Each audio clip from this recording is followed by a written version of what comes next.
S'il y a un certain nombre de choses ou de facteurs sur lesquels l'entraîneur peut avoir plus d'impact, c'est assurément sur le plaisir que vont prendre les enfants à pratiquer leurs activités sportives. Et un autre des facteurs importants, c'est le sentiment de compétence. Donc, plus les jeunes se sentent bons dans quelque chose, plus ils vont prendre plaisir à le faire et plus ils vont avoir envie de le faire.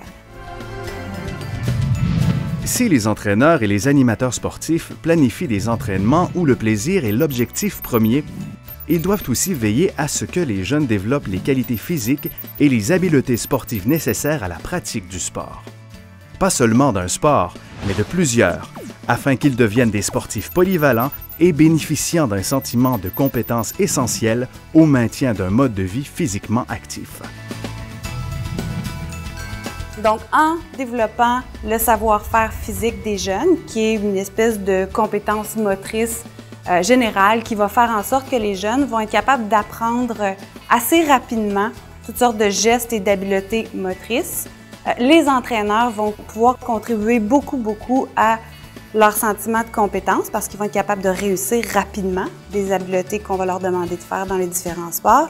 Et en plus, ils vont prendre plaisir à faire les activités parce qu'ils vont se sentir bons et ils vont avoir du succès. De plus, en inculquant aux jeunes des valeurs comme l'éthique et l'esprit sportif, les entraîneurs contribuent à améliorer leurs compétences sociales, ce qui leur sera utile toute leur vie.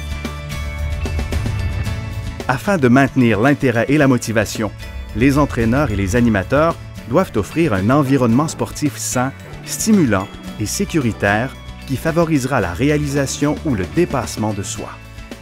Un entraîneur performant est un entraîneur compétent, passionné, qui devient un modèle pour les jeunes.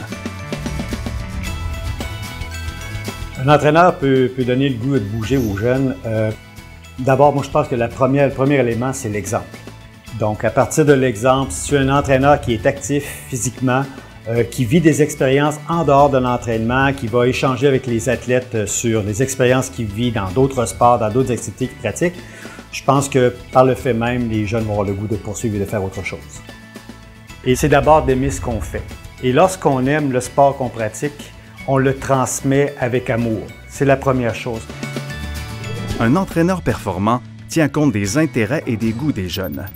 Il les implique dans le choix et l'organisation des activités, ainsi que dans l'évaluation des entraînements et de leur implication. Si j'avais une recommandation à faire, ce serait d'écouter les jeunes. En les écoutant, on a beaucoup plus de chances d'être capable de s'adapter et de bien répondre aux besoins des jeunes parce qu'en fait, c'est probablement ça qui va les garder impliqués dans le sport, c'est le fait de répondre à leurs attentes et à ce pourquoi ils viennent s'entraîner.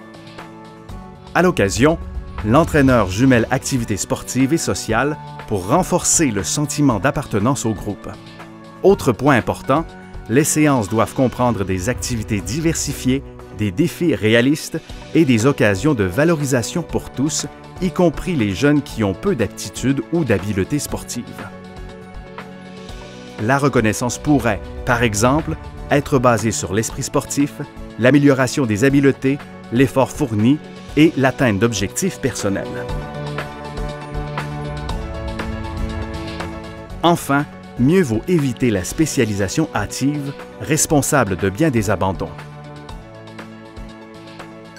Le volume d'entraînement va augmenter beaucoup, la quantité de compétition va augmenter beaucoup. Donc, quand on fait de la spécialisation hâtive, on donne ces conditions d'entraînement-là à des jeunes qui n'ont pas nécessairement la maturité pour les soutenir. Pour éviter la spécialisation hâtive, je pense que l'entraîneur doit éviter de tomber dans le piège de la performance à tout prix et à tout niveau d'âge. Donc, chaque niveau d'âge correspond à un niveau de performance. Et quand on parle d'athlètes en bas âge, l'objectif principal est la notion de plaisir, la notion d'être actif physiquement et non pas seulement la notion de victoire ou défaite.